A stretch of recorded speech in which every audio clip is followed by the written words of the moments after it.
DBS 770 Ultimate Aston Martin-ийн Super GT-д баяртай гэж хэлэх цаг болжээ. Өмнөх бүх загваруудыг давж гарах DBS-ийг танилцуулж байгаадаа Aston Martin бахархалтай байна. Энэ бол DBS 770 Ultimate. Нэрэнд нь Ultimate буюу туйлын гисүнг орсноос нь харахад л өөрийн төрлийнхөө хамгийн загварыг нь бүтээсэн байна. Aston Martin-ийн түүхэндх хамгийн хүчрхэг нь DBS-ийн түүхэндх хамгийн хурдан нь.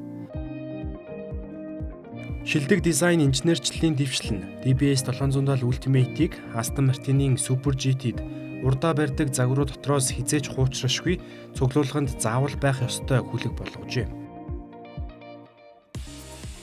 DBS 770 Ultimate-ийг купе, воланте хоёр хэлбэрээр гаргасан бөгөөд маш зүүн тоогоор үйлдвэрлэсэн. 300 купе, 199 воланте. Бүгд нээлтээсээ өмнө зарагдаж дууссан байна. Aston Martin-ийн хос турбо хүлээлттэй 5.2 литрийн V12 хөдөлгүүрийг ашигласан. Минутанд 6500-ийн эргэлттэй 770 морины хүчтэй байхаар хөгжүүлжээ. Ингэснээр дээд хурд нь 340 км/цаг болсон байна. Хөдөлгүүрийн ийм гайхамшигт хүч гаргахын тулд хувиргасан агаар ноцоох зам мөн дээд хүчин 7%-аар илүү турбо шахалт гэх мэт зүйлсийг нэгтгэжээ. Нэгт нямбай хүчний тохируулга болон хөтлөх гол нь гүйцэтгэлд хязгааргүй мэт мэдрэмжийг жолоочод төрүүлнэ.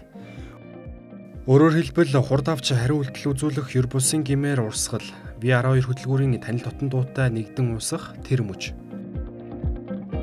Эрчим хүчийг 8 хурдтай ZF автомат дамжуулагчаар тараах бөгөөд механик LSD дифференциалыг машины ар хэсэгт байрлуулсан. Араас солигдох хурдыг нэмж, жолоочод машинтайгаа уусан нэгдсэн мэт жолоодох мэдрэмж өгөхийн тулд DBS 770 Ultimate-д бусдаас онцгой дамжуулалтын тохируулга суйрлуулжээ. Ийм их хүч Aston Martin-ийн нүүрс төрөгчийн керамик тоормсны уламжлалт системтэй зохицох нь гарцаагүй. 770 Ultimate загварт энгийн DBS-ийнхтэй адил урт талд 410 мм, ард талд 360 мм диск ашигласан байна. 21 инчийн жолооны хүрд, шинэ нүүр, шинэ хамрын тусгаарлагч, шинэ агаар шахагч, мөн их хэмжээний нүүрс төрөгчийн мянцыг энэ загварт ашиглажээ. Энэ бүгдийг шингээсэн шинэ хүлгүүд эцдийнхээ гарт аль хэдийнэ очсон ч үнэн нь нууц хэвээр. DBS 770 Ultimate нь Aston Martin-ийн Super GT-г ардаа үлдээсэн дараагийн шинэ домогт загвар болох нэ.